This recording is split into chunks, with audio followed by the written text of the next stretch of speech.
সামাজিক যোগাযোগ মাধ্যম ফেসবুকে ভারত বিরোধী পোস্ট দিলেই দেয়া হয় কপিরাইট ক্লেম, ডিসেবল করা হয় আইডি। ফেসবুক লাইভে এসে এমন অভিযোগ করেছেন এনসিপির নেতা হাসনাত আব্দুল্লাহ।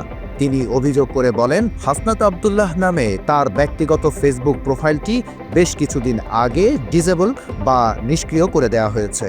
ভারত বিরোধী অবস্থান নেয় পরবর্তী সময় কিছু পোস্টের কারণে কপিরাইট ক্লেমের মধ্য দিয়ে তার আইডিটি ডিসেবল করে দেওয়া হয়। আমার যেই হাসনাত আব্দুল্লাহ যেই প্রোফাইলটি আছে, পার্সোনাল প্রোফাইল, সেই প্রোফাইলটিকে ডিসেবল করে দেওয়া হয়েছে বেশ কিছুদিন আগে।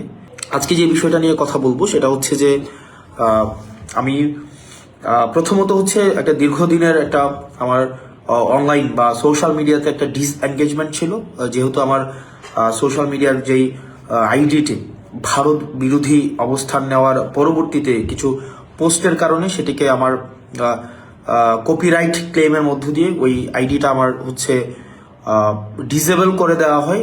সেই জন্য আমি আপনাদের সাথে এনগেজ হতে পারিনি। সম্প্রতি ঘটনা নিয়ে তিনি বলেন, জুলাই পরবর্তী সময়ে শহীদ ওসমান হাদি থেকে শুরু করে মেহেদি ও জুলাই কন্যা সুরভি পর্যন্ত যা ঘটেছে সবকিছুতেই রাষ্ট্র একটি বিদ্বেষপূর্ণ মনোভাব পোষণ করে বলেও জানান তিনি। যে বিষয়টা নিয়ে আপনাদের সাথে আজকে কথা বলতে চাই, যে লাস্ট কিছুদিন ধরে যে আমরা দেখব যে হাদি ভাইয়ের যে ঘটনাটি ঘটেছে, আমাদের জুলাই পরবর্তী সময়ে হাদি ভাই থেকে শুরু করে গতকাল সুরভির ঘটনা পর্যন্ত আমরা প্রত্যেকটা ঘটনাকে যদি আমরা নির্মোহভাবে দেখি, তাহলে দেখব যে আসলে রাষ্ট্রযন্ত্র থেকে শুরু করে রাষ্ট্রের কনভেনশনাল পলিটিক্যাল যে পার্টিগুলো, তারা আসলে জুলাইয়ে যারা অংশগ্রহণ করেছে তাদেরকে আসলে কিভাবে দেখেন। আপনারা যদি মেহেদিকে দেখেন, হাদি ভাইকে দেখেন এবং সুরভির কার্যক্রমকে আপনারা যদি রাষ্ট্র কিভাবে সেইটিকে আমলে নিয়েছে, এই জায়গাগুলো যদি দেখেন, তাহলে দেখবেন যে জুলাই যারা অংশগ্রহণ করেছে রাষ্ট্রযন্ত্র তাদের প্রতি এক ধরনের বিদ্বেষমূলক একটা মনোভাব পোষণ করে এবং তারা একটা সুযোগের অপেক্ষায় রয়েছে, যে একটা সুযোগে যে কোনো একটা উপলক্ষের মধ্য দিয়ে জুলাইয়ে যারা সম্পৃক্ত ছিল তাদেরকে অপ্রাসঙ্গিক করে দেওয়ার যে প্রচেষ্টা, সেই প্রচেষ্টা কিন্তু এখনো অব্যাহত রয়েছে। ওই লাইভে হাসনাত আরও বলেন, শহীদ ওসমান হাদি যেদিন শহীদ হন সেদিন সাংবাদিক ইলিয়াস হোসেনের ফেসবুক আইডিটিও ডিসেবল করে দেয় অন্তর্বর্তী সরকার।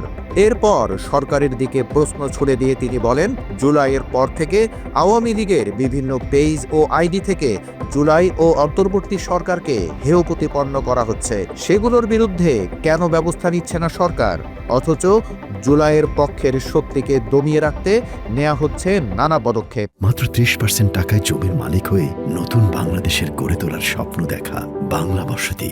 বলে রাখা ভালো, এক্ষেত্রে আমরা দেখেছি যে হাদি ভাই যেদিন শাহাদাত বরণ করেন সেদিন সাংবাদিক ইলিয়াসের আইডিটি এই অন্তর্বর্তীকালীন সরকার হচ্ছে মেটা থেকে নামিয়ে দেন। অর্থাৎ মেটাকে এই সরকার যদি চায় তাহলে সাংবাদিক ইলিয়াসকে অ্যানার্কিস্ট হিসাবে বিবেচনা করে তার আইডিটি মেটা থেকে হচ্ছে সরিয়ে দেওয়া হয়, ফেসবুক থেকে সরিয়ে দেওয়া হয় এবং সরকার চেয়েছে এবং সেটি পেরেছে। কিন্তু সরকারের কাছে প্রশ্ন, গত 1.5 বছর যাবৎ আওয়ামী লীগ সম্পৃক্ত যেই আইডিগুলো আছে, যারা সোশ্যাল মিডিয়াতে সোশ্যালি অ্যানার্কি তৈরি করছে, সেই আইডির বিরুদ্ধে আপনারা এখনো পর্যন্ত কোনো ব্যবস্থা নেননি। তাহলে সেটা স্পষ্ট হয়েছে আপনারা চাননি, এই কারণে ব্যবস্থা নিতে পারেননি। আপনারা চেয়েছেন সাংবাদিক ইলিয়াসের আইডি আপনারা হচ্ছে নষ্ট করে দিবেন, আপনারা সোশ্যাল মিডিয়া থেকে নামিয়ে ফেলবেন, আপনারা চেয়েছেন এবং আপনারা সেটি সক্ষম হয়েছেন। তাহলে আপনাদের কাছে আমার প্রশ্ন, এখনো পর্যন্ত যারা আওয়ামী লীগ পেজ থেকে জুলাই অভ্যুত্থানে যারা অংশগ্রহণ করেছে এবং পরবর্তীতে এই অন্তর্বর্তীকালীন সরকারের বিরুদ্ধে লাগাতার যে ধরনের হচ্ছে চরিত্র হনন করেছে, যেভাবে প্রপাগান্ডা ছড়িয়েছে, সেটির বিরুদ্ধে কিন্তু আপনারা কোনো ব্যবস্থা নেননি। আপনারা এই কারণে ব্যবস্থা নেননি কারণ আপনারা চাননি। অভিযোগ রয়েছে, ফ্যাসিস্ট হাসিনা সরকারের পতনের পর থেকেই আওয়ামী লীগের অফিসিয়াল পেজ ও বিভিন্ন নেতাকর্মীদের আইডি থেকে জুলাই যোদ্ধা সহ সরকারকে উদ্দেশ্য করে বিভিন্ন প্রপাগান্ডা ছড়ানো হচ্ছে। সেগুলোর বিষয়ে সরকার ব্যবস্থা না নিয়ে উল্টো জুলাইয়ের পক্ষের শক্তি ও ভারত বিরোধী বিভিন্ন ব্যক্তিদের আইডি ও পেজ টার্গেট করে ডিসেবল করে দেওয়া হচ্ছে বলেও অভিযোগ তাদের। সম্প্রতি দেখা গেছে এখনও দেশবিরোধী বিভিন্ন ষড়যন্ত্র ও প্রোপাগান্ডায় সক্রিয় রয়েছে আওয়ামী লীগের অফিসিয়াল ফেসবুক পেজ। বুধবার দুপুরে দেয়া এক পোস্টে আওয়ামী লীগ দাবি করে লিখেছে 15 দিনে দেশে 7 জন হিন্দুকে হত্যা করা হয়েছে। ওই পোস্টে প্রশাসন ও সরকারের সমালোচনাও করা হয়েছে।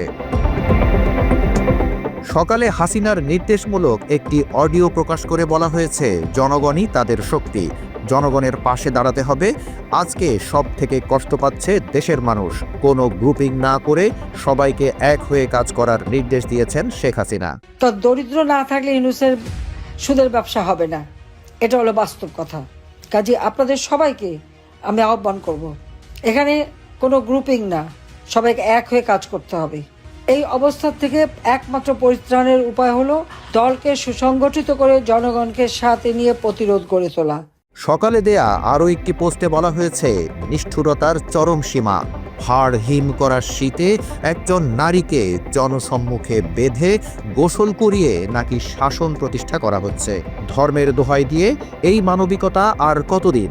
শুধু এসব প্রোপাগান্ডাই নয়, ধর্ম নিয়েও বিভিন্ন সময় উস্কানিমূলক পোস্ট দিয়ে থাকে আওয়ামী লীগের এই ফেসবুক পেজ থেকে।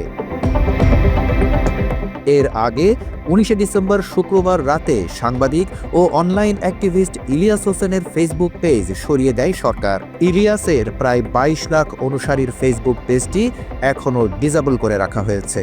ইনকিলাব মঞ্চের মুখপাত্র ও ঢাকা 8 আসনের সম্ভাব্য স্বতন্ত্র প্রার্থী শরীফ ওসমান হাদির মৃত্যুর পর প্রথম আলো ও ডেইলি স্টারে ভাঙচুর চালায় বিক্ষুব্ধ জনতা। সরকার এই ঘটনায় সাংবাদিক ইলিয়াসকে অভিযুক্ত করে তার ফেসবুক পেজটি ডিসেবল করতে মেটার কাছে অনুরোধ করে। Desk report, Bangla addition.